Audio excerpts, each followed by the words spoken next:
અમરેલી વડિયાથી હનુમાન ખીજડીયાના રસ્તે હેન્ડો ડુંગર પાસેની વન વિભાગની વનકુટીર જર્જરિત હાલતમાં જોવા મળી હતી।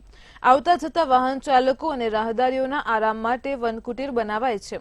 સુપ્રસિદ્ધ હેન્ડો ડુંગરના દર્શને આવતા દર્શનાર્થીઓ પણ અહીં વનકુટીરનો લાભ લે છે। વન વિભાગની વનકુટીર બની ગયા બાદ વન વિભાગે કોઈપણ પ્રકારની કાળજી લીધી નથી। જીવના જોખમ સ્વરૂપે આ વનકુટીર ઊભી છે।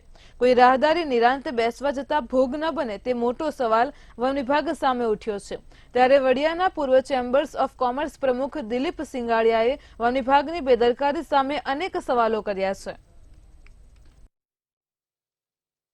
કરણ અંતર્ગત કુકાઓ રેન્જ દ્વારા આ વનકુટીર હેડા ડુંગર નામનું એક પ્રસિદ્ધ ખોડિયાર માતાજીનું મંદિર છે અહીંયા, અને રોડનો હાવ નજીક કાંઠો છે।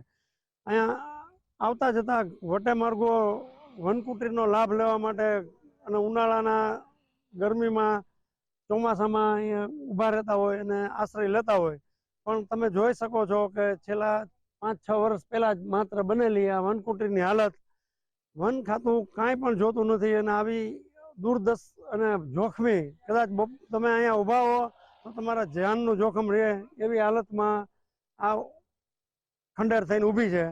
તો કુકાઓ અને અમરેલી વન વિભાગ આની પૂર્ણ તપાસ કરી અને રિપેરિંગ થાય હોય તો રિપેરિંગ કરે, અને અથવા અને પાડી અને બીજી નવી બનાવે, અને આની અંદર